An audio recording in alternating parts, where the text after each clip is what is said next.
Hello and welcome to this R tutorial about the Droste Effect. So what is the Droste Effect? Essentially what it is a picture within a picture. So for example, if you see this, Cocoa tin can, if you zoom in on the image, you have an image of a lady holding a Cocoa tin can, which has a picture of another Cocoa tin can, which essentially, if you keep zooming on, you'll get there forever. This is a more intuitive example of a picture within a picture within a picture, etc. So how can we do this in R?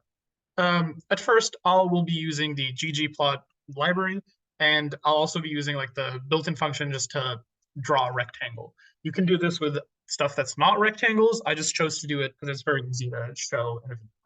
So the only things we need to know about this function is it just takes in the left, right, and then bottom and the top coordinates, and that's all we're going to need for this. So now let's look at the code.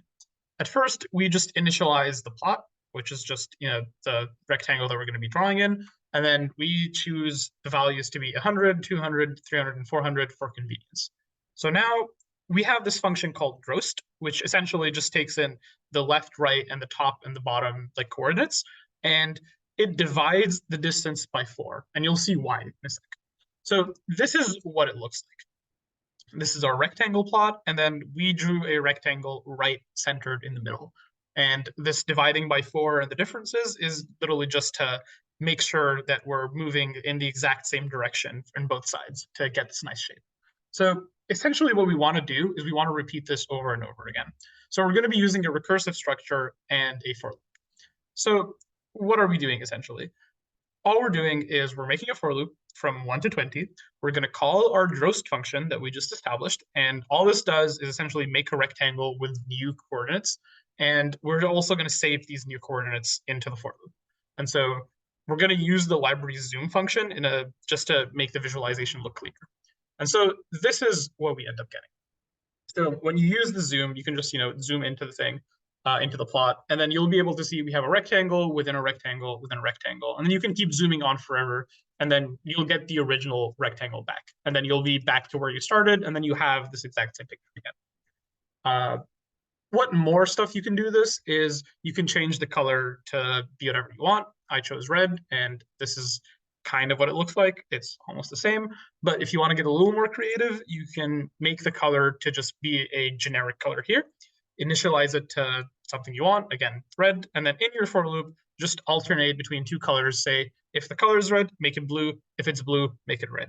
Again, you can do this with more than one color. I just chose 2 for simplicity, and then you have this nice looking effect. And then again, you can keep zooming.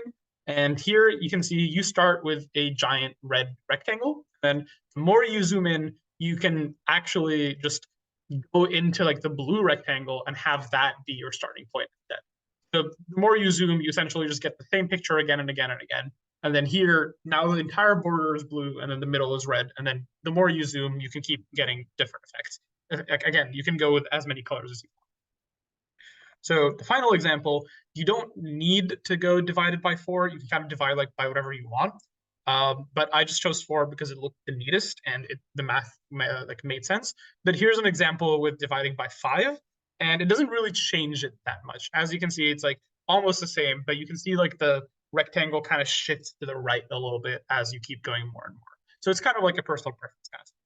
So why is this useful? Again, this is useful to just like if you want to visualize recursion in general, or let's just go into mathematics for a sec. You can use this to like showcase the density property of real numbers. So for example, if you wanted to show that the real numbers are dense in R, you can just say, okay, let's start with like the number line from 100 to 300, and then I can, half it down to get the ones in the middle, and then now I have like from 150 to 250, and then half it again, and then you get from like 100 to 200 something, and then keep going in and in, and like it keeps zooming in basically, and then your number line will keep getting smaller and smaller, but it'll never reach 0. So this is just a neat little way of showcasing that or visualizing it.